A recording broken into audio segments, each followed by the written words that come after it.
The problems with mail-in voting on this show 2 months ago, I said the last thing we want to see are voting rules getting changed really super close to the election.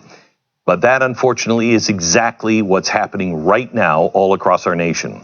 And in almost every case, Democrats are fighting to get rid of simple, common sense safeguards like requiring a witness to a signature, or requiring that a voter's signature on the mail-in ballot matches the signature on file. It is a truly insane and un-American effort to change the rules in the middle of the game. And the effort is still going strong, even though we're less than 3 weeks now away from the election. They have already filed 365 election-related lawsuits. It's in 44 states this year, and the decisions are still pending in over 1/3 of these lawsuits. There are so many cases and so many currently on appeal that many of them will probably be changed a week from now. But I want to just give you a quick rundown of some of them to show you how the Democrats are using one of their favorite mechanisms, legislating from the bench, to change how America votes. In Arizona, for example, October 5th was the deadline to register to vote. It's always been that. But just hours before the deadline, the U.S. District Judge Stephen Logan magically extended the deadline for over 3 weeks to October 23rd. By the way, completely unrelated, Judge Logan was a President Obama appointee, and he blamed the pandemic for interfering with face-to-face voter registration efforts. Never mind the fact that people had all year to register to vote by October 5th, according to the state law. Could it possibly, now this is just me thinking out loud, have anything to do with the fact that Arizona has 140,000 more Republicans registered to vote than Democrats this time around? Also in Arizona, another U.S. district judge, Douglas Reyes, who is also an Obama appointee, ruled in favor of the Democrats to allow voters 5 extra days after the election, to get around to sign in that mail-in ballot. I mean, if you neglected it in the first place, we got to give you some extra time. You've had months to get this right. And Democrats still think that you need 5 extra days after the election. Fortunately, this one is on appeal. In Pennsylvania, a federal judge dismissed a lawsuit by the Trump campaign seeking to prevent potential fraud. Imagine this. The Trump campaign actually wanted to require ballot signatures in Pennsylvania to match voter registration records. Oh, they'll do anything to win, won't they? Like most states, they have that as a basic requirement. But a federal judge said the Trump campaign's lawsuit has no standing because there's no evidence that any kind of shady stuff is going on. ... Yet.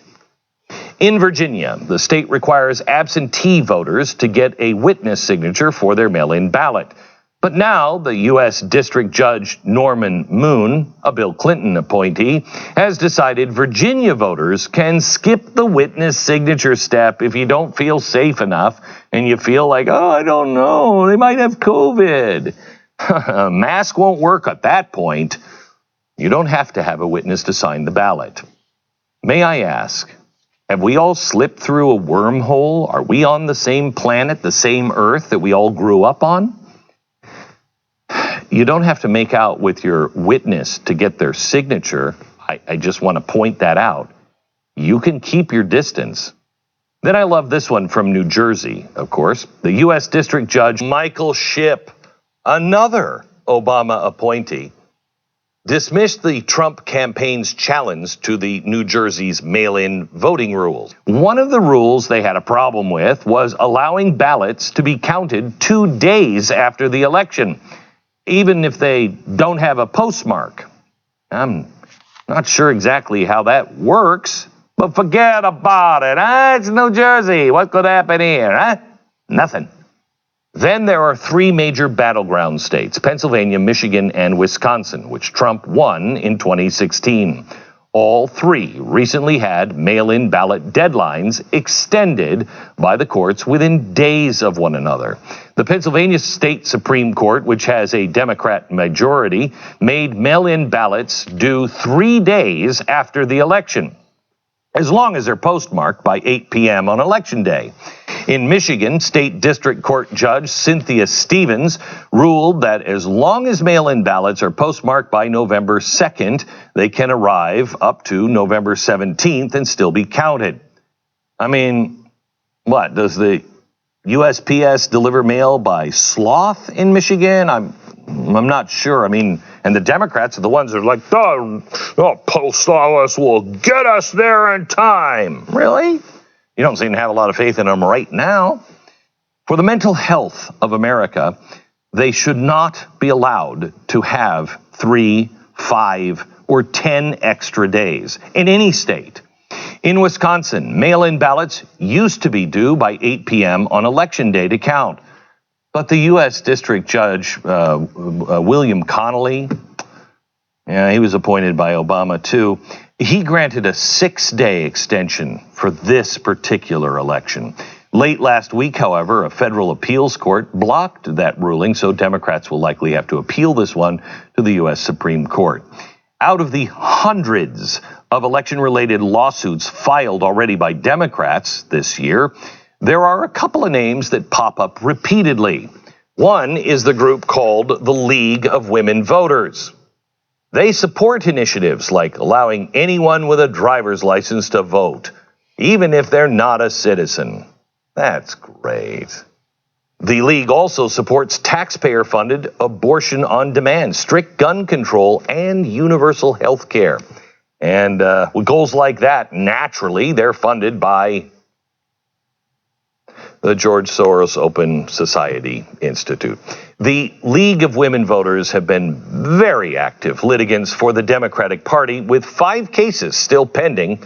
But by far, the Democrats' top election lawyer is Mark Elias. Now, he's the director of a political law division at Perkins Coie law firm. It's a swanky law firm, which has about 40 lawyers dedicated solely to the Democratic candidates for office and political nonprofits. Now, since the mid-2018 midterms, Mark Elias and his political law division at Perkins Coie now have all but 3 U.S. Senate Democrats as clients, plus 100 House Democrats. So on election night, the DNC keeps a plane ready near Washington, D.C. to take Elias anywhere in the country where a Democratic candidate might be facing a recount. Do you remember Al Franken, his head-scratching come-from-behind Senate victory in 2008 when Democrats came up with an extra 312 votes during the recount? They're all of a sudden, they're like, oh my gosh, look what I got in my pocket. You know who that was? That was Mark Elias. Yeah, that was his case. Yeah, he was the general counsel for John Kerry's 2004 presidential campaign and for Hillary Clinton in 2016. And in 2016, it was Elias who hired the investigative firm Fusion GPS, to perform the, opposition research on Donald Trump. Isn't that crazy? Such a small world. I mean, everybody knows everybody. Fusion GPS then hired Christopher Steele, who put together the infamous Steele dossier. Elias was also the guardian on the information in the Steele dossier, and guarded with his life he did. He also, was the guardian on the payments to Fusion GPS. Elias, the man responsible for hiring Fusion GPS, is now the Democrats' point man for their nationwide legal strategy to expand mail-in voting. Elias has practically made his entire career out of voting cases, in large part because of another left-wing giant who has a passion for rewriting America's voting laws. I mean, do I have to even say it at this point? It's just so. It's George Soros. Before the 2016 election, Soros gave the Elias law firm $5 million specifically earmarked to litigate cases around the U.S. involving photo ID requirements, limitations on early voting, and the handling of absentee ballots. In 2017, Elias joined the board of Priorities USA. This is a left-wing super PAC. This group's nonprofit arm, called Priorities USA Action, is now in charge of Elias's crusade against voting laws. Earlier this year, Priorities USA got another $5 million from George Soros. Who would have guessed it? To continue to fight the fight to change voting rules. Now, if you've been wondering why Democrats have made such a sudden, passionate push for universal mail-in voting as the two primary drivers, you got to look at, say, maybe it's George Soros, his money, and Mark Elias, because they seem to be driving that truck down the road. But after the break, there's more. I'm going to take you through the cherry on the top of the Democrats' insurance for putting Joe Biden in the White House.